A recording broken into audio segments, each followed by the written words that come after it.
من الشيطان الرجيم. بسم الله الرحمن الرحيم.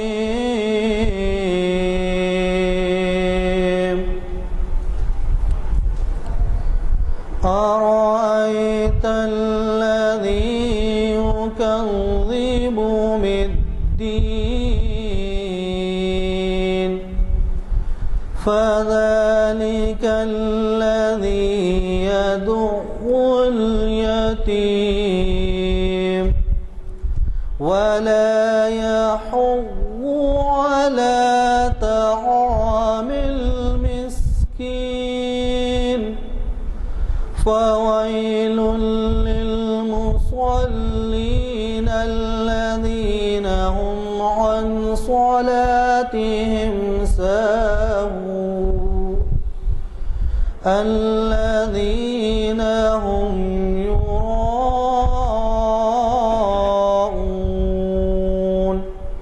ويمنعون الماعون. صدق الله العظيم. حضرات، جیسے کہ آپ واقف ہیں، ہمارے اعلامیہ نمبر 455 کا چوتھا آئٹم بیٹی کے حقوق شریعت کی روشنی میں، یہ شریعت انفارمیشن کی 466ویں نشست ہے، جس کو پروفیسر سید راشد نظیم ندوی صاحب، آپ کے جانے پہچانے مقرر اور یہاں کئی بار آپ کو مخاطب کر چکے ہیں، انہوں نے یہ عنوان دیا ہے. آج کی یہ نشست جامع مسجد عالیہ کے کانفرنس ہال، جامع مسجد عالیہ گن فاؤنڈری کے کانفرنس ہال میں بعد نماز عصر آج یعنی 26 نومبر 2012 عیسوی بروز پیر مطابق 11 محرم 1434 ہجری منعقد ہو رہی ہے، جس کا آغاز قاری عرفان احمد صاحب، حافظ و قاری عرفان احمد صاحب کی قرأت کلام پاک سے ہوا، اور خادم محفل غلام یزدانی آپ سے مخاطب ہے. لوگوں کی نیتیں کچھ خراب ہو جاتی ہیں، یہ نہیں کہ سب ایسے ہوتے ہیں، بلکہ اکثر ہوتے ہیں جو بیٹی کے حقوق سے ناواقفیت کی بنا پر یا پھر واقف ہوتے ہوئے غاصبانہ طور پر ناانصافی پہ اتر آتے ہیں. آج پروفیسر صاحب نے ہمیں ایسا عنوان دیا ہے جس سے نہ صرف ہم استفادہ کر سکیں گے، بلکہ آپ کے حلقے میں اگر کوئی آپ کو اس قسم کا مظلوم ملے یا زیادتی ہو اس کے ساتھ، تو یقینی طور پر آپ اس کی صحیح رہنمائی کر سکیں گے. میں پیشے سے ایڈوکیٹ ہونے کے باوجود یہ احتیاط کرتا ہوں کہ جب اس قسم کا کیس میرے پاس کوئی آئے اور کوئی کہے کہ یہ حالات کے تحت ہم نے ایسا کیا اور اس کے باوجود جو ہے ہم چاہتے ہیں کہ عدالتی کارروائی کریں یا ہم پہ کارروائی کی گئی ہے، تو احتیاطاً میں ان سے یہ کہتا ہوں کہ بھائی آپ ایک کام کیجئے، جامع نظامیہ سے فتویٰ حاصل کیجئے اور اس فتوے کی بنا پر ہم آگے بڑھیں گے، ورنہ یہ نہ ہو کہ کیونکہ دو وکلا میں اختلاف رائے ہو جاتا ہے اور میں جب دعویٰ داخل کرتا ہوں تو دوسرے صاحب مخالفت پہ اتر آتے ہیں، یا وہ دعویٰ داخل کرتے ہیں اور یہ میرے پاس آتے ہیں تو میں مخالف. اب آپ ہی جانیے کہ دونوں میں سے ایک صحیح ہو سکتا ہے، ایک غلط. تو اس سے بہتر یہ ہے کہ رہنمائی حاصل کر لیں شرع کی روشنی میں. اور وہ جامع نظامیہ آپ کے ہندوستان کا سب سے معنی یعنی بہت ہی اہم ادارہ ہے، جو قدیم ادارہ ہے، آج کا نہیں ہے، بلکہ اس کے فتوے جو ہے ہر جگہ مانے جانے جاتے ہیں. تو اس طرح سے یہ بڑی اہمیت کا عنوان ہے. اور مجھے آج کچھ نئے چہرے بھی نظر آ رہے ہیں. ظاہر ہے کہ ایسے اخبارات کی اطلاع کے بموجب انہوں نے بھی دلچسپی لی. ایسے محسوس ہو رہا ہے کہ ایسے واقعات شاید ان کے حلقے میں ہو رہے ہوں اور وہ چاہتے ہوں کہ پروفیسر صاحب سے اس کے بارے میں معلومات حاصل کریں. بہرحال میں زیادہ وقت آپ کا لیے بغیر اتنا ہی عرض کروں گا کہ آج ایک محفل ہے، شکاگو کے ایک صاحب تشریف لائے ہیں، وہاں پہ خراج سوسائٹی چلاتے ہیں. تو ان کے سلسلے کا ایک رحمت عالم مسجد میں جماعت کے بعد ایک صاحب اپنے گھر پہ انہوں نے مدعو کیا ہے، اور وہ بنجارہ ہل پہ روڈ نمبر 36 کے اوپر ہے۔ اگر کوئی صاحب دلچسپی رکھتے ہوں تو مجھ سے اس کے بعد ملے، میں تفصیل بتا دوں گا۔ وہ چل سکتے ہیں، وہاں ان کے پاس کھانے کا بھی انتظام ہے، لیکن سواریوں کا ہی مسئلہ ہے وہ، اور وہاں عشاء کے بعد جانا ہے، اور پھر رات میں ظاہر ہے اس کے بعد شاعرہ بھی ہے تھوڑی دیر کی۔ گزارش کرتا ہوں کہ شہ نشین پر تشریف لائیں اور ہمیں مخاطب فرمائیں۔ الحمدللہ الحمدللہ رب العالمین، والصلاة والسلام علی سید المرسلین وعلی آلہ واصحابہ اجمعین۔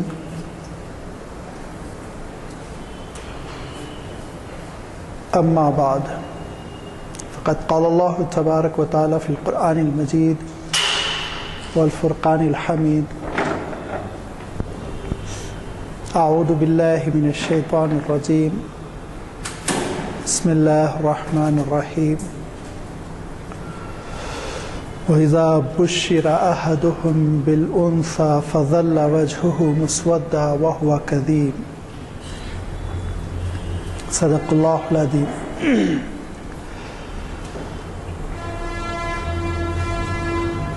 بزرگوں اور دوستو، آج مجھے جس عنوان پر گفتگو کرنی ہے وہ آج ہماری سوسائٹی کا سلگتا ہوا عنوان ہے۔ اس ٹاپک کی بڑی اہمیت ہے، اور اسلام نے، اللہ تعالیٰ کے دین نے اور اس کی شریعت نے، آپ صلی اللہ علیہ وسلم کی تعلیمات نے اس سلسلے میں جو ہدایتیں دی ہیں وہ بہت اہم ہیں۔ ان کے سلسلے میں یا تو لوگ غلط فہمی میں پڑے ہوئے ہیں، یا پھر یہ کہ غلط افواہوں اور غلط پروپیگنڈے کے شکار ہیں۔ لہذا اسلام کے اس روشن پہلو کو نمایاں کرنے کی ضرورت ہے، اور عصر حاضر کی دنیا کو یہ بتلانے کی ضرورت ہے کہ بیٹی کے حقوق کے سلسلے میں اسلام نے جو ہدایتیں دی وہ عصر جدید کی جاہلیت بھی اس سے واقف نہیں۔ میرے الفاظ بڑے واضح ہیں،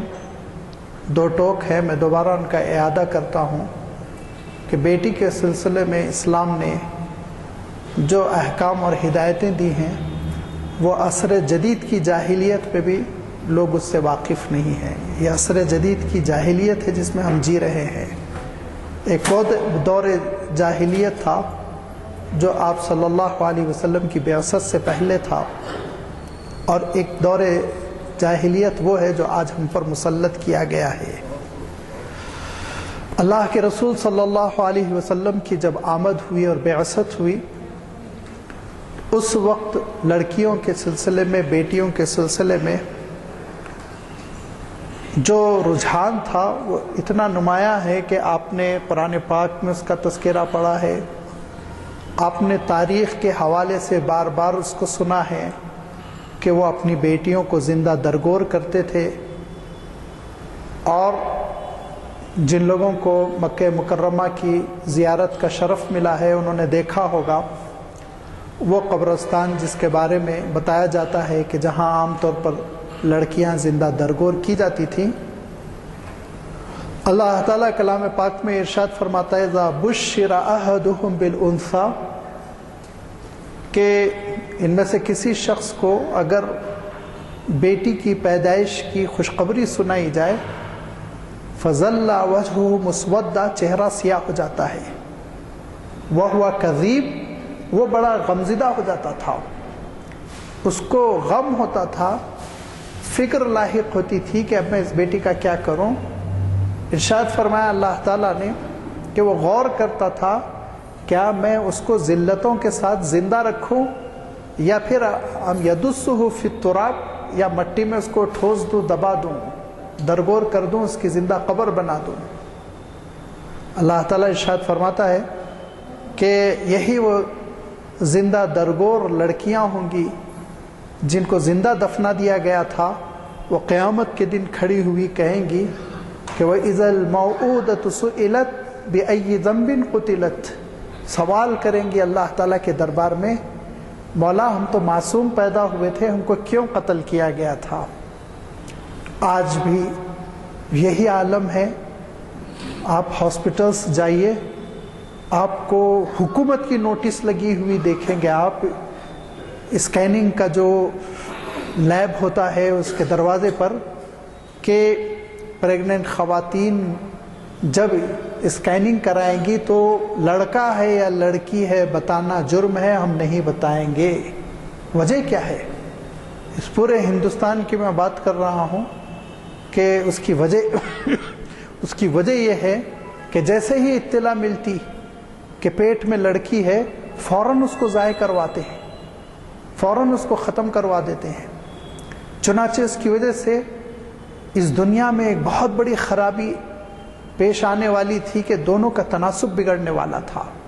10 12 لڑکوں کے لیے ایک لڑکی باقی رہنے والی تھی، لہذا حکومت کو فکر کرنی پڑی۔ اور آپ جانتے ہیں آپ کی حکومت کوئی اسلام کے سانچے میں تھوڑی ڈھلی ہوئی ہے کہ انہوں نے نوٹس لگائی، انہوں نے بس حالات دیکھنے کے بعد سوچا، پارلیمنٹ میں فیصلہ کیا، اور ہندوستان میں پیدائش سے پہلے جنس بتانا لڑکا ہے یا لڑکی جرم قرار دیا گیا۔ اتنا بڑا جرم کہ ڈاکٹر صاحب کی پریکٹس ختم ہو سکتی ہے اگر پتہ چل جائے کہ انہوں نے بتایا، اور جن کو بتایا گیا ان کے اوپر 1000 2000 کی پینلٹی ہو سکتی ہے۔ اللہ تعالیٰ نے اپنے رسول کے ذریعے سے جو بیٹیوں کو حقوق عنایت فرمائے، جو بیٹیوں کا مقام بلند فرمایا، اس کے لیے اللہ تعالیٰ نے شریعت کے احکام بھی نازل فرمائے اور رسول کے ساتھ ایک خاص معاملہ فرمایا کہ اللہ تعالیٰ نے رسول کو 4 بیٹیوں سے نوازا، اگرچہ کہ 3 بیٹے بھی ہوئے لیکن تینوں کے تینوں صاحبزادے آپ صلی اللہ علیہ وسلم کے۔ آپ جانتے ہیں ایام شیرخارگی میں جب بہت چھوٹے تھے، گود میں تھے، سب سے زیادہ عمر جو آئی ہے وہ حضرت ابراہیم کی 18 مہینے، اس سے پہلے سب وفات پاتے چلے گئے۔ یہ اللہ تعالیٰ کی شان تھی۔ اور پھر اللہ کے رسول صلی اللہ علیہ وسلم نے اپنی بیٹیوں کا نکاح فرمایا، ان کی تربیت فرمائی، اور پھر قرآن مجید میں اللہ تعالیٰ نے احکام نازل فرمائے۔ تو کتاب و سنت کی روشنی میں بیٹی کے کیا حقوق ہے، اس پر بڑی گفتگو ہونی چاہیے، اس کا بڑا چرچا ہونا چاہیے۔ سب سے پہلی بات یہ ہے جو قرآن مجید کے جھروکوں سے ہم کو سمجھ میں آتی ہے کہ بیٹی کی ولادت پر انسان کو خوش ہونا چاہیے، انسان کو خوش ہونا چاہیے۔ اللہ کے رسول صلی اللہ علیہ وسلم ارشاد فرماتے ہیں کہ جس کو اللہ تعالیٰ نے ایک بیٹی دے دی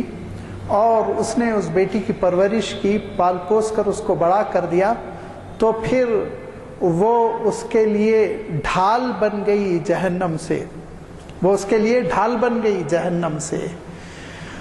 اور دوسری حدیث میں اللہ کے رسول صلی اللہ علیہ وسلم ارشاد فرماتے ہیں کہ اللہ تعالیٰ نے جس کو 2 بیٹیاں دی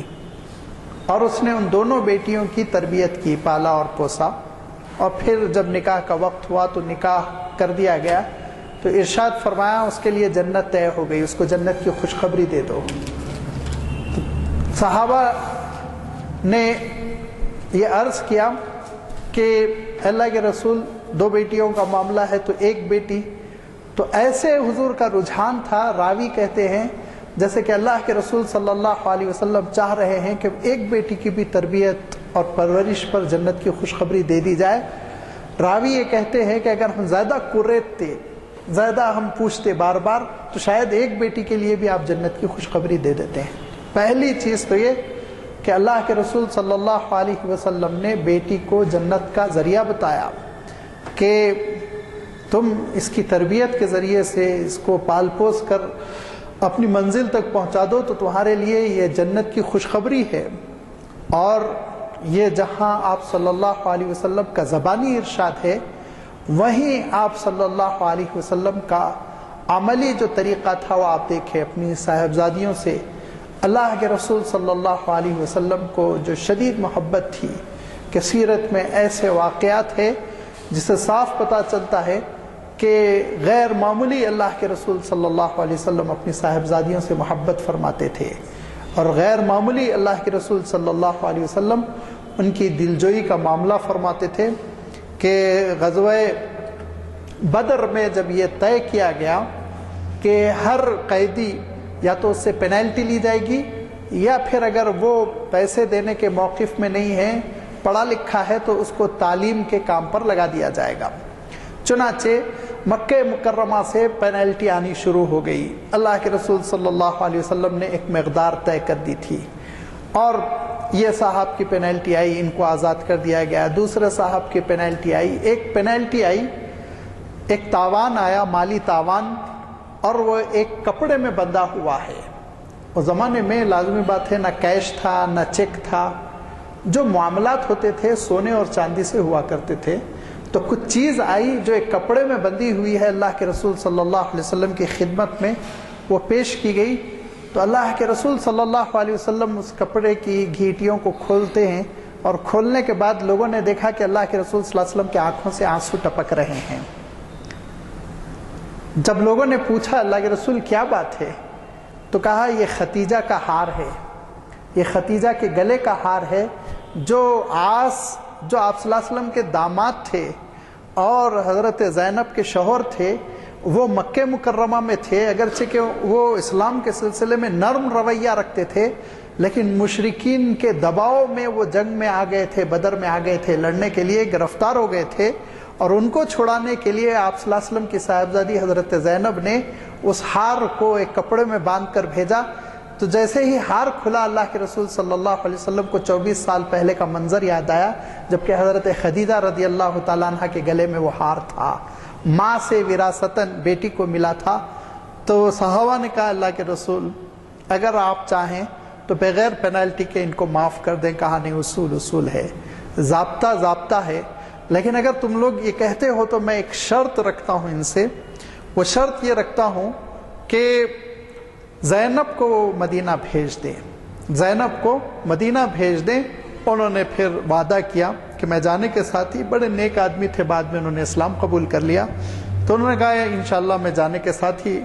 زینب کو میں مدینہ منورہ بھیج دوں گا۔ خیر واقعات بڑے طویل ہے، ابو جہل روکنے کی کوشش کیا، نیزہ چلایا، وہ ڈر گئی، ان کا حمل ساقط ہوا، بڑی تکلیف ہوئی، لیکن بہرحال رات میں اندھیرے میں وہ روانہ ہوئی، مدینہ منورہ پہنچی۔ تو شدید محبت اللہ کے رسول صلی اللہ علیہ وسلم اپنی صاحبزادیوں سے فرماتے تھے، اور اتنی شدید محبت کہ جب ایک ایک کر کے ان صاحبزادیوں کی وفات ہو گئی، حضرت فاطمہ رضی اللہ تعالیٰ عنہ باقی رہ گئی، تو آپ صلی اللہ علیہ وسلم کی محبتیں مرکوز ہو گئی تھی حضرت بی بی فاطمہ رضی اللہ تعالیٰ عنہ میں۔ لہذا آپ صلی اللہ علیہ وسلم کا عالم یہ ہوتا، حضرت عائشہ رضی اللہ تعالیٰ عنہ کہتی ہیں جب حضرت فاطمہ رضی اللہ تعالیٰ عنہ کی آمد کی خبر ملتی کہ دروازے پہ بی بی فاطمہ آئی ہوئی ہیں، تو اس تیزی کے ساتھ اٹھتے کہ شانوں پہ کی چادر گر جاتی آپ صلی اللہ علیہ وسلم کی، لپک کر جاتے، دروازہ کھولتے، اپنے شانی کی چادر اتار کر بچھاتے، اس پر حضرت فاطمہ کو بٹھاتے اور پیشانی کا بوسہ لیتے، اور بہت ہی محبت کے ساتھ فرماتے فاطمہ تو بدعۃ منی، فاطمہ میرے جسم کا ٹکڑا ہے، فاطمہ میرے جسم کا ٹکڑا ہے۔ ایسی شدید محبت کہ کسی نے اپنے اکلوتے بیٹے سے نہ کی ہو، یہ اپنی صاحبزادیوں سے محبت اللہ کے رسول صلی اللہ علیہ وسلم نے بیٹیوں کے سلسلے میں جو پہلی تربیت امت کی وہ یہ کہ نہ صرف یہ کہ قولی طور پر حکم دیا کہ یہ بیٹیاں تمہارے لیے نجات کا ذریعہ ہے، یہ جہنم سے تم کو بچائیں گی، جنت میں داخل کرنے کا سبب بنیں گی، بلکہ عملی طور پر اسوہ چھوڑا کہ ان کو دل سے لگا کر رکھنا چاہیے۔ یہ شدید محبت بیٹی سے ایک مسلمان مرد کو ہونی چاہیے، یہ پہلا حق ہے جو بیٹی کو ملنا چاہیے۔ اور اس کے ساتھ ساتھ بعض چھوٹی چھوٹی باتیں ہیں وہ اولاد کے حقوق میں کامن ہیں، اسی لیے میں اس کے اعادے کی ضرورت نہیں محسوس کر رہا ہوں۔ جیسے اچھا نام رکھا جائے ولادت کے بعد، نمبر 2 عقیقہ کیا جائے، اور عقیقے میں شریعت نے اس بات کی گنجائش رکھی کہ ایک بکری پر یا ایک جانور پر، ایک بکرے پر یا بڑے کا ہو تو ایک حصے پر اکتفا کیا جائے، اور پھر اس کے بعد سے ان کی تعلیم و تربیت کی فکر کی جائے۔ اللہ کے رسول صلی اللہ علیہ وسلم اکثر و بیشتر احادیث میں فرماتے تھے ادبہن، ان کو ادب سکھاؤ، ان کی تربیت کی فکر کرو۔ اور موجودہ دور میں جو سب سے بڑا مسئلہ ہو گیا ہے وہ یہ کہ ہم تعلیم کی تو فکر کرتے ہیں، تربیت کی فکر نہیں کرتے۔ تعلیم کی تو الحمدللہ ہے فکر، اکثر و بیشتر، دیہاتوں میں شاید نہ ہو تو نہ ہو، لیکن اکثر و بیشتر دیہاتوں میں بھی جانا ہوا تو دیکھا سرکاری اسکول میں یا مدرسے میں بھیجتے ہیں، تربیت کی فکر نہیں کرتے، نہ لڑکوں کی تربیت کی کرتے ہیں نہ لڑکیوں کی۔ لیکن لڑکا اور لڑکی یہ دونوں میں فرق یہ ہو جاتا ہے کہ لڑکا لاؤبالی زندگی بھی بسر کرے تو کسی طرح بسر کر لیتا ہے، لڑکی چونکہ ایک خاندان کا جز بنتی ہے، ایک نئے خاندان کا حصہ بنتی ہے، اور اس کی اچھی تربیت نہ ہونے کی وجہ سے شکایتیں پیدا ہوتی ہیں، اور یہ شکایتیں آگے بڑھتے بڑھتے بسا اوقات آپ جانتے ہیں کہ طلاق اور خلا تک پہنچ جاتی، جو لڑکی کی زندگی میں بہت برا حادثہ ہوتا ہے۔ لہذا روز اول سے تربیت پر توجہ دینی چاہیے، اور اس تربیت میں جن چند اہم باتوں کو مد نظر رکھنا چاہیے ان میں یہ کہ لڑکیوں کے اندر گھر کے کام کاج میں حصہ لینے کا جذبہ ضرور رہنا چاہیے۔ یہ چیز جو نکلتی جا رہی ہے موجودہ دور میں، اور اس کی وجہ سے زیادہ تر ہوٹل کے کھانے اور بالکل بیرونی زندگی کا تصور جو پیدا ہو رہا ہے، اس سے ہمارے معاشرے میں محبتیں اور الفتیں کم ہو گئی۔ لہذا اللہ کے رسول صلی اللہ علیہ وسلم کے پاس حضرت فاطمہ رضی اللہ تعالیٰ عنہ آتی ہیں، اور جب میں حضرت فاطمہ کا نام لے رہا ہوں تو اللہ کے رسول صلی اللہ علیہ وسلم کی جو حضرت فاطمہ سے شدید محبت تھی اس کو آپ اپنے ذہن میں تازہ رکھیے، اور آ کر یہ کہتی ہیں کہ ابا جان، میں نے یہ سنا کہ آپ کے پاس غلام اور باندیوں کی ایک بھیڑ آئی ہے اور آپ مسلمانوں میں ان کو تقسیم کر رہے ہیں، تو ابا جان یہ میرے ہاتھ کے گٹے دیکھیے، میں چکی چلاتی ہوں اور چکی میں گیہوں پیستی ہوں، تب جا کے گھر میں روٹی پکتی ہے، اور ابا جان یہ مشکیزے کا نشان دیکھیے، میں جا کے پانی بھر بھر کے جو لاتی ہوں اس سے میرے شانوں پہ نشان پڑ گئے، ایک باندی مجھے بھی آپ عنایت فرمائیں، بحیثیت مسلمان، بحیثیت مدینہ منورہ کے شہری، میں بھی مستحق ہوں کہ مجھے بھی ایک باندی ملے۔ تو اللہ کے رسول صلی اللہ علیہ وسلم کا جو جواب ہے وہ ملاحظہ فرمائیں۔ اگر آپ موجودہ دور کے والدین ہو تو سب سے پہلے تو شوہر کی سسرال کی خبر لیں گے، اوف وہ ہماری لڑکی سے کھانا پکوا رہے ہیں، روٹی پکوا رہے ہیں، نوکرانی سمجھ کے لے گئے تھے کیا؟ اللہ کے رسول صلی اللہ علیہ وسلم بھی چاہتے تو یہ کہتے کہ یہ میری شہزادی سے تم لوگ علی چکی پسوا رہے ہو،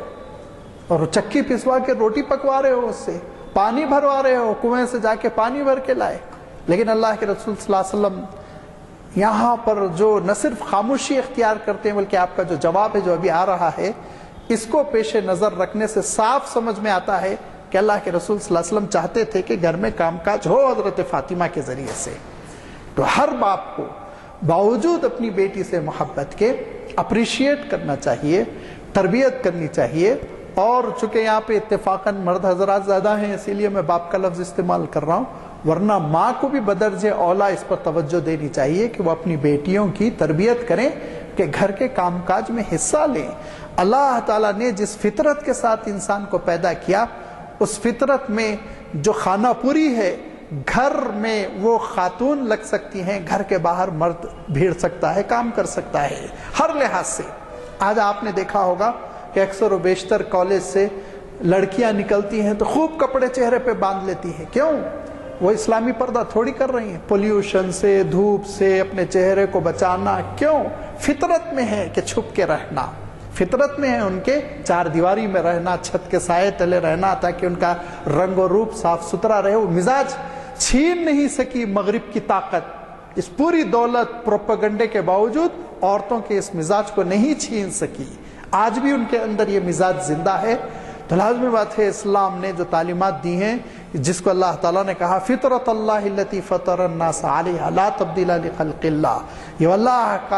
اللہ کا انداز ہے، اس نے جو فطرت دی ہے، اس نے جو مزاج دیا ہے انسانوں کا، اس کو تم نہیں بدل سکتے لاکھ چاہو۔ لہذا وہ مزاج یہ ہے کہ خواتین وہ چہار دیواری میں کام کاج کریں، مرد باہر کریں، دھوپ میں بھیڑے، مزدوری کرے، لڑے، ڈیفنس کرے، جھگڑے کرے، بہرحال وہ حفاظت کرے گھر کی، کما کر لائے اور پھر گھر پر خرچ کرے،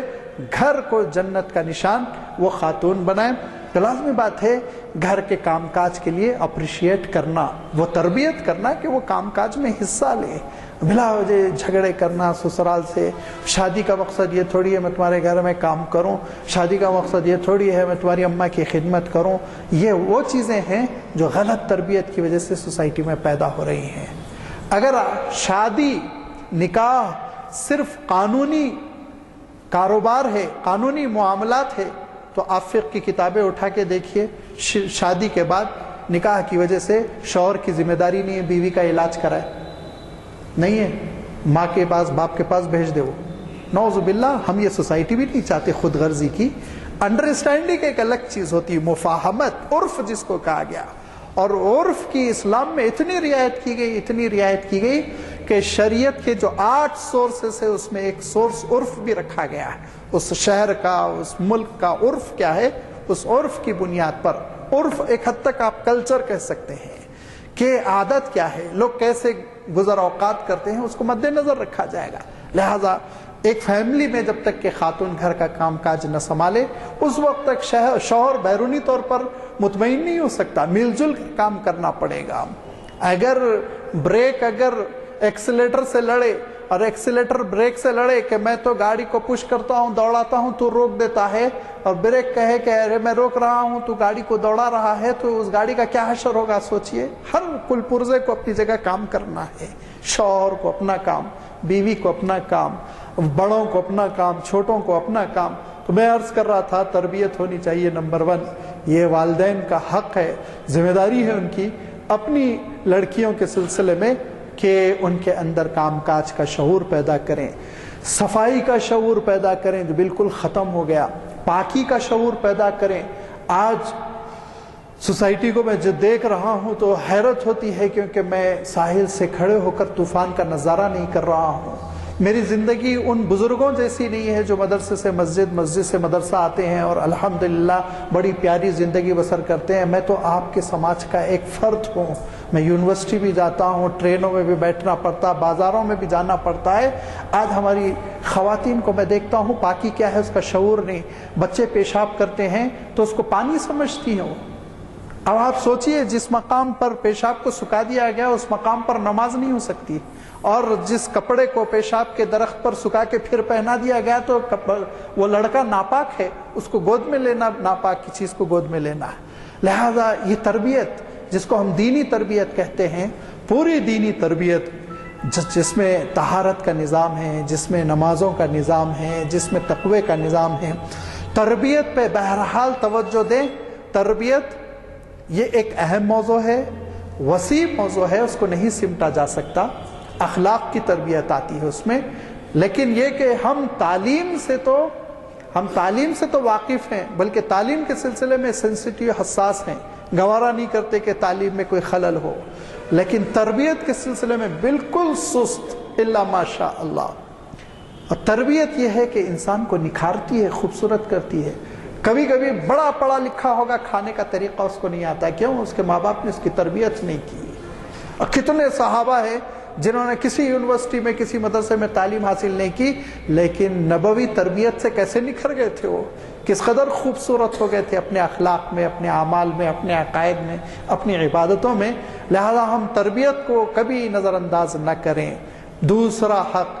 پہلا حق تو یہ کہ بیٹی کی پیدائش پر بے انتہا خوش و اللہ کے دربار میں شکر بجا لائے کہ اللہ آپ میرے لیے پہلی بیٹی پر تو جہنم سے آپ نے خلاصی لکھ دی، دوسری بیٹی ہو گئی تو اللہ آپ نے جنت طے کر دی۔ اور دوسرے، اللہ کے رسول صلی اللہ علیہ وسلم جو ارشاد فرماتے ہیں کہ دیکھو کوئی بھی باپ اپنی اولاد کو حسن تربیت سے اچھا تحفہ نہیں دے سکتا، کروڑوں کا ہیرے کا ہار دے دے، حسن تربیت کے سامنے اس کی کوئی حیثیت نہیں، گھر دے دے، جائیداد دے دے، حسن تربیت کے سامنے اس کی کوئی حیثیت نہیں۔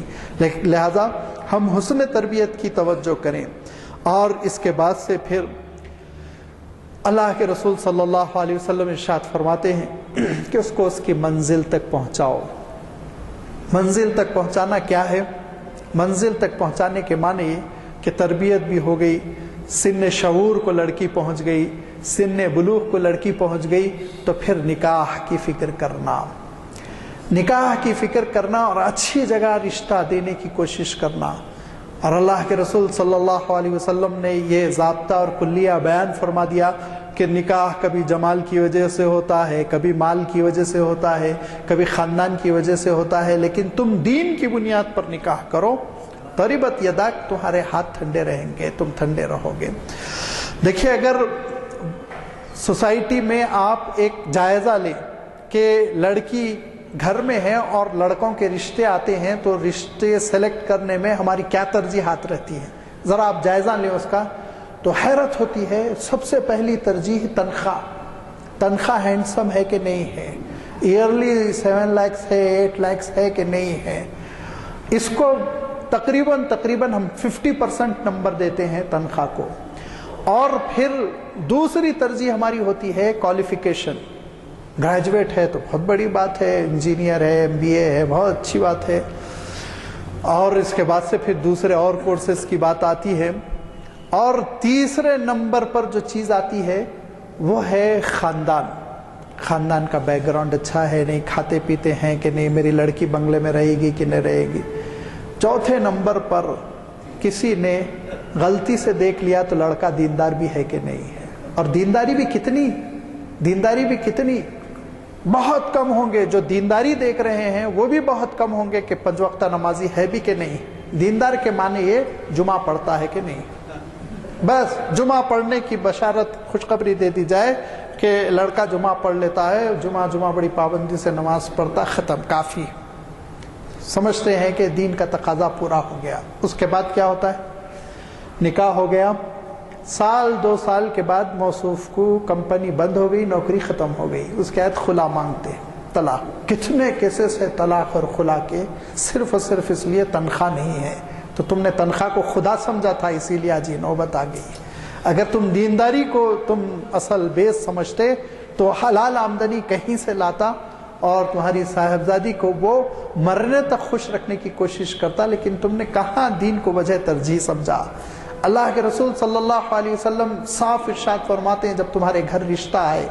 اور تم اس کے اخلاق اور دین سے مطمئن ہو جاؤ تو دیری مت کرو، فرمایا پھر دیری مت کرو، پھر بلا وجہ تنخواہ ونخواہ نہ دیکھو۔ پہلی چیز قابل ترجیح دینداری، دوسری چیز جو اللہ کے رسول صلی اللہ علیہ وسلم کے نگاہوں میں تھی وہ یہ خاندان، بھلا خاندان ہے کہ نہیں، شریف خاندان ہے کہ نہیں، کیونکہ لڑکی اس خاندان کا پیبند بن رہی۔ مرد کے سلسلے میں شریعت اسلامی نے خاندان دیکھنے کو شرط نہیں لگایا، کفو کا مسئلہ آپ کسی بھی فقی سے پوچھ لیجئے، لڑکی کے سلسلے میں شرط لگایا، کیونکہ یہ کہا گیا کہ لڑکی تو بیچاری وہ خاندان میں پیوند بنے گی، اگر غیر معیاری خاندان میں صرف تنخواہ کی بنیاد پر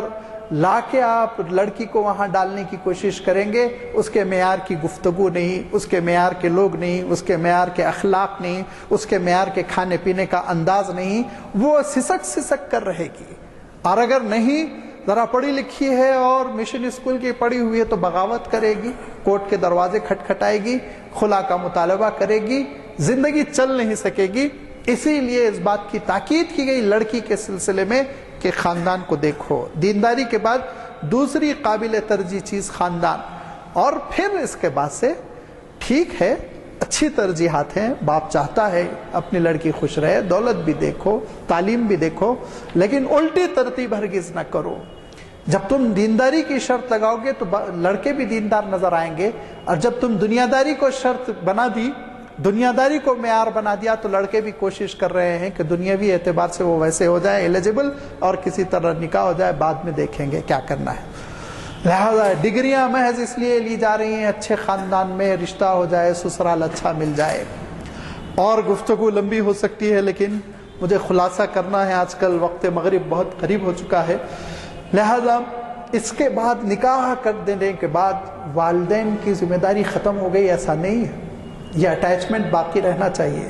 اور اس کو وسیع انداز میں اس پہ گفتگو ہونی چاہیے۔ سسرال والوں کو بھی یہ پیغام ملنا چاہیے کہ شادی ہونے کے بعد لڑکی کا رشتہ ماں باپ سے کٹ نہیں گیا، شادی قینچی کا نام نہیں ہے کہ آپ نے ماں باپ سے کاٹ دیا، نہیں، وہ اللہ کے رسول نے فرمایا نا میرے جسم کا ایک ٹکڑا ہے، وہ ماں باپ کے جسم کا ایک ٹکڑا ہوتی ہے۔ اللہ کے رسول صلی اللہ علیہ وسلم کی حیات طیبہ میں آپ دیکھیں گے کہ اللہ کے رسول صلی اللہ علیہ وسلم خبرگیری فرماتے تھے، لہذا حضرت فاطمہ کی خبرگیری فرماتے تھے، گھر تشریف لے جاتے تھے، پوچھتے تھے کیا حال چال ہے۔ حضرت فاطمہ اللہ کا شکر ادا کرتی، بعض چیزوں سے آپ کو محسوس ہوتا فقر و فاقہ ہے، آپ کہیں سے انتظام کرتے کچھ کھانے پینے کا۔ یہی نہیں بلکہ اللہ کے رسول صلی اللہ علیہ وسلم کے گھر آپ صلی اللہ علیہ وسلم کی صاحبزادیاں آتی اور اللہ کے رسول صلی اللہ علیہ وسلم کو اپنے گھر بلاتی دعوت دے کر۔ حضرت زینب رضی اللہ تعالیٰ عنہ کا مشہور واقعہ ہے کہ انہوں نے قاصد بھیجا کہ میرے لڑکے کی طبیعت خراب ہے، آپ تشریف لائیے۔ آپ صلی اللہ علیہ وسلم نے فرمایا بی بی میں بہت بزی ہوں، مشغول ہوں، اللہ کے رسول پر کیا ذمہ داریاں۔ صحابہ کا ایک اجتماع تھا، مجمع تھا، کچھ اہم مسئلہ تھا، تو پھر فرمایا نہیں ابا آپ پر قسم ہے آپ آئیے۔ ذرا محبت دیکھیے، ماں باپ کا تعلق دیکھیے، کس طرح حضرت زینب چاہتی ہیں اپنے والد سے ابا آپ پر میری قسم ہے، میری تو نہیں ہے لیکن قسم دیا، میری قسم تو جائز نہیں اسلام میں یہ کہنا، لیکن قسم دے کے کہا کہ ابا آپ پہ قسم ہے آپ آئیے۔ تو اللہ کے رسول صلی اللہ علیہ وسلم پہنچ رہے ہیں اور حضرت زینب اپنے چھوٹے سے صاحبزادے کو آپ صلی اللہ علیہ وسلم کے گود میں دیتی ہیں کہ بس ان کی گردن لڑکھڑا گئی، وہ وفات پا گئے۔ اللہ کے رسول صلی اللہ علیہ وسلم نے ایسے ہونٹ سے ہونٹ لگایا، صحابی کہتے ہیں جیسے کوئی چیز سونگھی جاتی ہے بالکل قریب۔ اس کے بعد اللہ کے رسول صلی اللہ علیہ وسلم کی آنکھوں سے آنسو اپنے نواسے کی وفات پر نکلے۔ تو ایک صحابی کہتے ہیں اے اللہ کے رسول آپ نے بچے کو چوما، ہم لوگ تو بچوں کو نہیں چومتے۔ تو اللہ کے رسول صلی اللہ علیہ وسلم نے کہا یہ وہ شفقت ہے جو اللہ نے میرے دل میں رکھی، تمہارے دل میں نہیں رکھی، تو میں کیا کروں۔ پھر دوسرے صحابی نے کہا اللہ کے رسول آپ تو وفات پر رو رہے ہیں۔ تو اللہ کے رسول صلی اللہ علیہ وسلم ارشاد فرماتے ہیں یہ وہ رحمت ہے، یہ وہ محبت ہے جو بندوں کے دل میں ہوتی ہے، جس کے دل میں رحمتیں ہوتی ہیں اس پر رحمان بھی رحمتیں کرتا ہے۔ عجیب عجیب ارشادات آپ صلی اللہ علیہ وسلم کے اس موقع پر وارد ہوئے۔ پتہ ہی چلا کہ جانا آنا تعلقات رکھنا یہ سب برقرار رہے گا، اور والدین کی ذمہ داری ہے خبرگیری کریں اپنے اولاد کی۔ نعوذ باللہ ایسا نہیں ہے کہ رشتہ کٹ چکا ہے، رشتہ ختم ہو چکا ہے، اس کے بعد سے پھر نوبت آتی ہے کس کی؟ نوبت آتی ہے میراث کی۔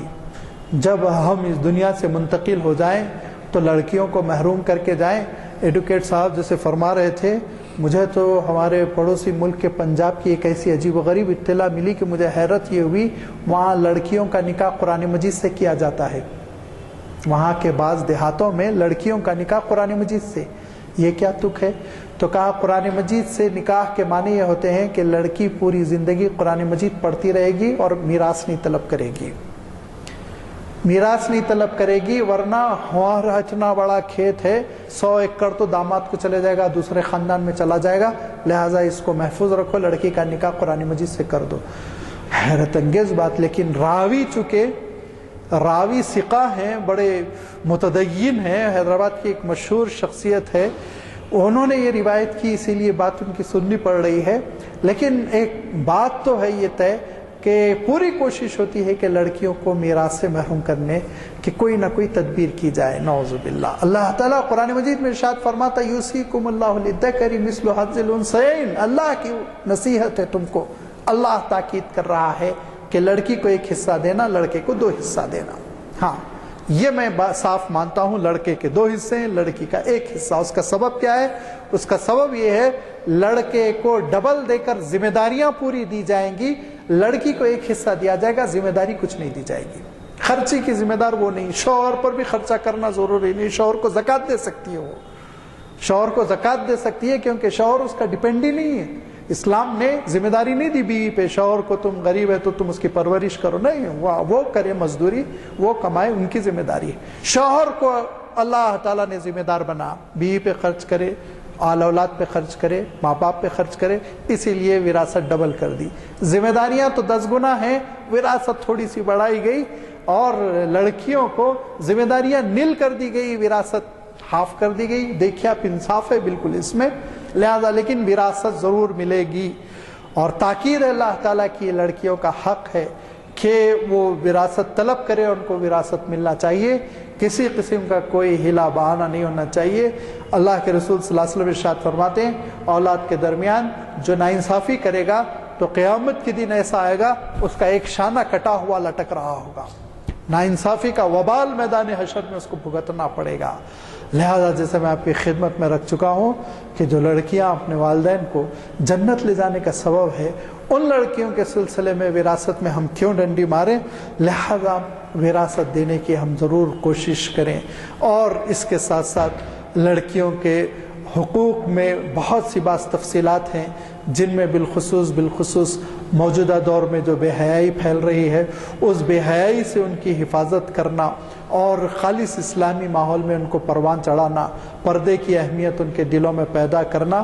یہ وہ موضوعات ہے جن کا تعلق تربیت سے ہے، اور تربیت میں سمجھتا ہوں ایک ایسا موضوع ہے جس پر علیحدہ گفتگو ہونی چاہیے۔ انشاءاللہ آئندہ کبھی اس پر گفتگو ہوگی۔ وآخر دعوانا ان الحمدللہ رب العالمین۔ حضرات، میں نے پہلے ہی آپ سے کہا تھا، لیکن حقوق کے معاملے میں صرف میں ورثے ترکے میں جو حقوق ہوتے ہیں اس کا ذکر کیا تھا، مگر فاضل مخرج صاحب نے لڑکیوں کے حقوق جو مختلف عنوانات کے ہیں ان کی وضاحت کر دی ہے، اور سیر حاصل تبصرہ انہوں نے کیا، معلومات فراہم کی۔ اللہ تعالیٰ کا شکر ہے کہ ہم کو ایسی محفل جس کو عبادت کا درجہ حاصل ہے اس میں شرکت کا موقع ملا۔ آپ پوری طریقے سے مطمئن ہو گئے ہوں گے کہ لڑکیوں کے حقوق کس قدر اہم ہیں۔ اگر اس سے ہٹ کے بھی اگر آپ کو کوئی سوالات کرنے ہوں تو سوال جواب ہو سکتے ہیں، اور نہیں تو محفل برخاست ہونے کے بعد بھی آپ ان سے دریافت کر لے سکتے ہیں کوئی اور چیزیں۔ میں نے جیسے پہلے ہی اعلان کیا ہے، ہمارا